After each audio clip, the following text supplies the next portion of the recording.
Hola a todos, bienvenidos a Quantified Nation. Y hoy vamos por la edición número 18, hablando del valor del análisis descriptivo. ¿Qué tal, Pablo? Muy bien, este tema la verdad es que me encanta y me apasiona, o sea, que empecemos con ello, venga.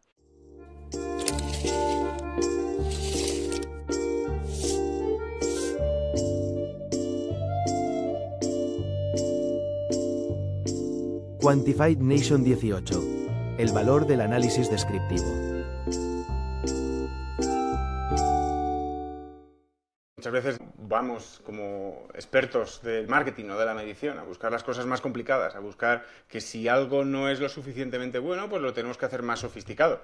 Cuando en realidad, muchas veces, y sobre todo cuando queremos aplicar la analítica y los datos al negocio, algo más simple va a tener un impacto mucho mayor. Esto está claro, a ver, al final está habiendo tanto desarrollo tecnológico en la manera en la que estamos modelizando, pues que no va a dejarse llevar y tenemos que estar todos muy al día de lo que está ocurriendo, ¿no? Pero recordemos que trabajamos en el equipo y que al final estos conocimientos hay que comunicarlos al resto de la gente. La simplicidad nos puede ayudar un montón y aquí el análisis descriptivo, tanto al principio de los proyectos como al final, puede jugar un rol totalmente clave. Al fin y al cabo, cuando estamos, ¿no? Gran parte de estos proyectos de modelado y de entender todo lo que afecta al marketing, pues lo que incluye es una primera fase de recopilado de datos. Incluso en muchos proyectos estamos viendo que el recopilado de datos tarda muchísimo más que el tiempo que se tarda en modelar o que el tiempo incluso que tarda en entregar resultados. Y es que ese proceso de recogida de datos en muchas ocasiones se toma como algo que hay que hacer como para poder llegar al modelado, pero es que en muchas ocasiones todo lo que se puede extraer de esa recopilación de datos y de entender lo que ha ocurrido a nivel descriptivo es que incluso puede tener hasta más valor que luego el modelado de después. A ver, yo este proceso es totalmente imprescindible y yo lo que recomiendo a todos es que de algún modo ese proceso no culmine solamente en el modelado, sino que haya una fase intermedia en la cual todos los que están implicados en el proyecto se sienten y repasen los datos tal cual, el valor descriptivo de qué hemos recogido y ponerlo ahí en una pantalla y que todo el mundo lo vea. Porque dices tú, ¿para qué hacemos esto si vamos a hacer pues un marketing mix modeling? No, pero es que vale la pena hacerlo antes porque mucha gente no habrá visto o habrá visto muy pocas veces ese chart con los 3 últimos años de cuota de mercado versus impresiones versus GRPs. No lo habrá visto y solo el ponerlo allí ya origina buenas discusiones. Y es que al fin y al cabo simplemente ver el histórico, ¿no? Decíamos Sí. que muchas veces intentamos entender qué es lo que ha ocurrido en este mes o en este path to conversion del usuario, pero en realidad ver qué es lo que ha ocurrido con tu marca en los últimos 3, 5 años, cómo la inversión total en marketing se puede correlacionar con ese conocimiento de marca o incluso con la cuota de mercado, es algo que muchas veces no somos tan conscientes del poder que puede tener en personas pues como un director financiero, ¿no? Tal cual, tal cual. Y claro, es cierto que si tú controlas de estadística y te han explicado 700 millones de veces que correlación no es causalidad y estas cosas, ya lo sabes, pero no estamos hablando de correlaciones espurias. No se pueden dar tan a menudo las correlaciones espurias cuando estamos cogiendo datos que en el fondo tienen sentido de negocio. Si tú has invertido más, lo normal es que vendas más, ¿no? Y ver este tipo de gráficos allí, aunque no puedas aislarlo exactamente, pero esto ya ayuda. Creo que somos excesivamente cautelosos a veces con el tema de las correlaciones espurias. Eso es cierto y además también, quizás es también la capacidad del analista, ¿no? Que un analista sí que a lo mejor es más cauto a la hora de encontrar esas correlaciones, pero en realidad a la hora de, no tanto encontrarlas, ¿no? Sino de declarar que esta correlación tiene realmente es algo importante, sino también a través de ese análisis descriptivo la capacidad de empezar a contar una historia, ¿no? Y ese Correcto. storytelling que se necesita para comunicar el impacto que ha tenido pues, una campaña o una estrategia de marketing en general es necesario y no solo puede depender del resultado de un modelo. Tal cual, a ver, decíamos que esto se mira al principio y se mira también al final. Tú miras el análisis descriptivo antes de meterte en el modelo, después vas a modelizar, que ya te quedas tranquilo de que las cosas están bien hechas cuando modelizas. Y después, cuando vayas a explicar los resultados, pues puedes retomar parte de esas visualizaciones del análisis descriptivo ya con la seguridad de que está la cosa ya limpia, que ya hay cierta, ¿no?, incrementalidad bien calculada y estas cosas. Pero al final recordemos que realmente que un analista sea muy bueno, que sea un analista solamente bueno, no solamente la parte técnica, es la parte de conseguir que gracias a los proyectos las cosas cambien en las empresas, ¿no? Y esto implica el ser muy impactante en la comunicación y en las recomendaciones y está muy, muy pegado al negocio, ¿no? Para no hacer a veces estas recomendaciones insultantes, ¿no?, que puedes hacer, ¿no?, si no estás muy, muy pegado al negocio. Hemos hablado muchas veces de esas recomendaciones insultantes y es que, claro, el buen analista, decíamos, ¿no? Parece que como está a lo mejor, sí es verdad que está entre negocio y lo técnico, pero si le llamamos analista parece que cae más en lo técnico y parece que ese analista, ¿no? O lo que se ve el analista es que quiere buscar un modelo más preciso y más preciso es mejor. Y es como, no, no, no. Si al fin y al cabo lo que nosotros queremos hacer es tomar mejores decisiones. Es posible que el modelo al que llegues pues no tenga tanta precisión como otro que pueda ser mucho más accionable o que esté mucho más alineado con el conocimiento a priori o con el conocimiento más descriptivo de cómo funciona el negocio en esos años sobre lo que se está haciendo la modelización. Y recordemos que en el Marketing Mix Modeling también la gracia está en que tú eliges qué variables vas a meter y vas a elegir aquellas variables que expliquen mejor, ¿no?, el modelo operativo del negocio en el que estés trabajando. O sea que, bueno, todo forma parte de este pack, ¿no? También hablábamos en alguna edición anterior de la importancia de al menos verse los anuncios, que no podemos entrar a modelizar sin haber visto los anuncios. Pues toda esta parte es en el pack. Vamos a preparar qué es lo que ha pasado y después ya nos ponemos a analizar, ¿no? Y después, cuando tengamos que explicar después del modelo, ya vemos cómo lo empaquetamos para que la gente te entienda. E incluso también a lo mejor profesionales del marketing que vienen más del mundo de medir, pues eso, el performance, ¿no? O el digital, ¿no? ¿Qué ocurre después del clic? Que lo que dicen, no, si el modelo, pues ya está el último clic, aunque sea post-clic, ¿no? El modelo ya está. No tiene nada que ver. Cuando queremos intentar entender todo el impacto del marketing, la recogida de datos no es una labor técnica. El modelado, incluso, no es una labor técnica y requiere tanto input de negocio que muchas veces pensamos que contratar, ¿no?, a un proveedor para hacer un MMM o confiar en un data scientist para hacer un MMM, el output de esa persona pues va a ser, pues si es bueno técnicamente, va a ser una solución buena. Y es como estamos en mundos distintos, ¿verdad? Muy bien. Oye, pues mira, por cerrar este punto respecto al análisis descriptivo, de nuevo, lo hemos comentado también en alguna otra ocasión, el tema de largas series de datos, ¿vale? Cuanto más largas, mejor. Cuanto más largas, mejor. Es una oportunidad importantísima irnos de los 3 a los 5, de los 5 a los 10 años. Quien esté trabajando ya en proyectos, que por favor cree esa infraestructura para que los datos se vayan acumulando, porque de algún modo puede ser realmente revelador, ¿vale? Hablamos ¿no?, del ejemplo de un tracking de marca. Los tracking de marca no se mueven tanto. Y incluso aunque lo mires en 2-3 años, tampoco a lo mejor se va a mover tanto, a no ser que estés en un mercado muy dinámico. Oye, pero si lo miras a 10, ya vas a ver cosas, ¿no? Pues esto, urgir a la gente a ir trabajando en el largo plazo. Y como último comentario ya sobre este tema, que el análisis descriptivo, claro, históricamente ha tenido las limitaciones del analista, pero es que en el momento en el que el analista se puede dotar de ciertas herramientas, estamos hablando de inteligencia artificial, bueno, esa capacidad de analizar descriptivamente la información, si está bien utilizada, se multiplica exponencialmente. Porque al fin y al cabo el análisis de datos no deja de ser también una generación no puede ser también una generación de código para que ese código analice los datos. Y sabemos que la inteligencia artificial a día de hoy, en la generación de código, pues lo hace muchísimo mejor, ¿no?, que muchos programadores. Entonces, en la medida en que el analista sea capaz de apalancarse en estas herramientas, su capacidad para hacer análisis descriptivos es que aumenta exponencialmente. Entonces, tienes toda la razón. Sí.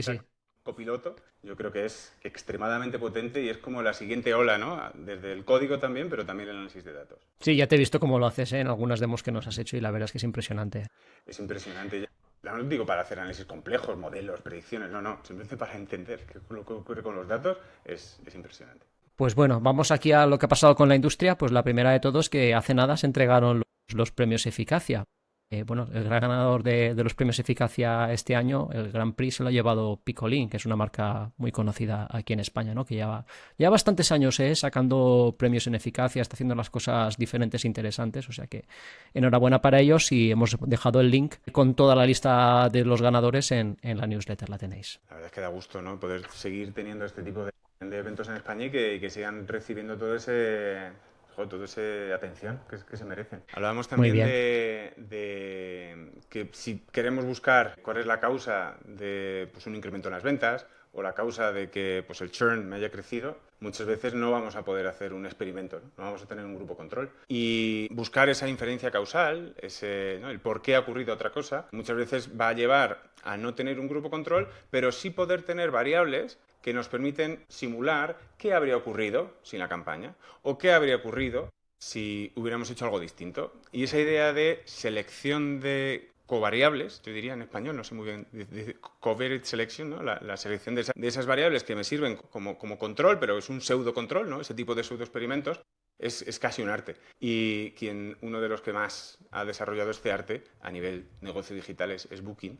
Y la verdad es que publica un artículo muy completo, su equipo de Data Science, sobre cómo hacen esto, que para cualquiera que quiera hacer experimentación en marketing e ir más allá de lo que es un experimento de incrementalidad es un must read, lo debéis de leer. Me parece muy generoso por parte de la gente de Booking.com el publicar esto y tener... Es como muy de la comunidad de open source, ¿no?, de esta gente. La verdad es que dice bastante bueno de ellos. Ahí Google tiene una librería que es Causal Impact, que es muy típica de utilizar este tipo de soluciones, pero a esa librería la tienes que alimentar con datos buenos. Y es que eso es un arte. Sí.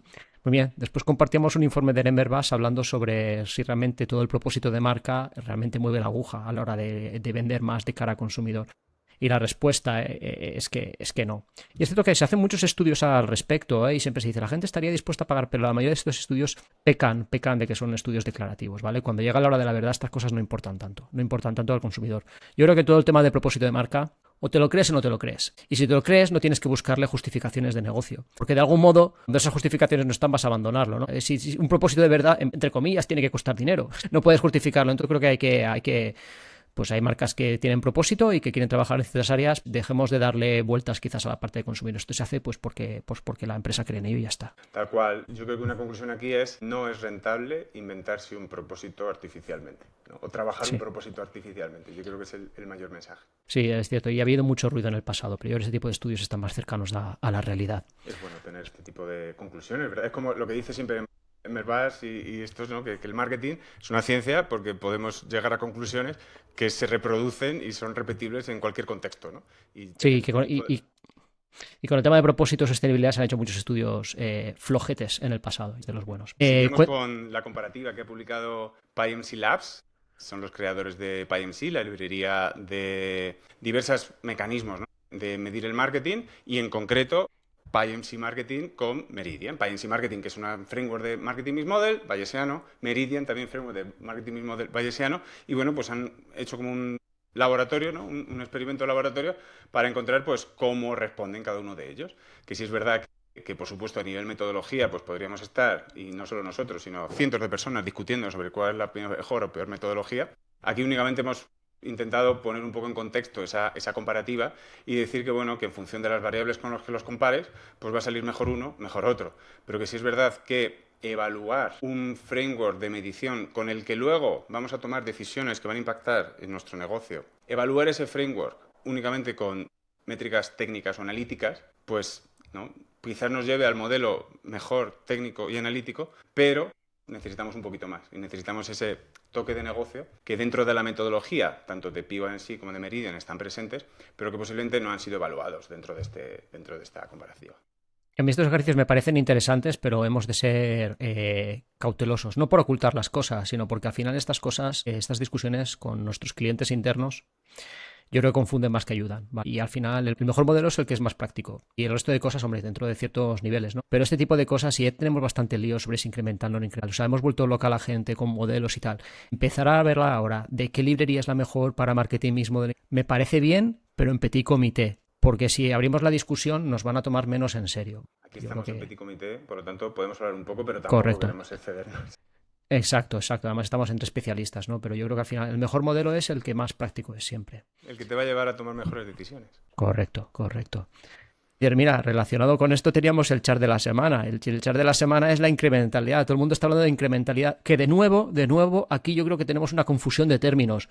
Porque hablamos de la incrementalidad, que la incrementalidad es el concepto de que hubiera pasado si no hubiéramos invertido en marketing. Esta es la de toda la vida, pero lo mezclamos con metodologías y estamos empezando a asemejar los test A/B con incrementalidad, cuando el marketing mix modeling también te da datos de incrementalidad y después podemos discutir, pero estamos empezando aquí a generar, me da la impresión, una confusión de términos importante y el término de modelo de incrementalidad, bueno, estas cosas yo creo que tendremos que aclararnos en unos meses o va a ser contraproducente. No sé tú qué piensas, Jesús. Es que yo creo que puede estar en el interés de muchos generar confusión sobre este término. Hay muchas personas que definen a capa y espada que lo que realmente puede medir la incrementalidad de forma unificada es un marketing mix model. Hay otros que dicen que la única fuente de poder decir incrementalidad es tener un grupo control que realmente te diga qué hubiera pasado si no hubiera ocurrido esa campaña. Hay otros que dicen que con medir lo que decíamos antes de Booking, esa inferencia causal con variables correlacionadas es una métrica buena de la incrementalidad. Otros hablamos también de que la única forma de poder comparar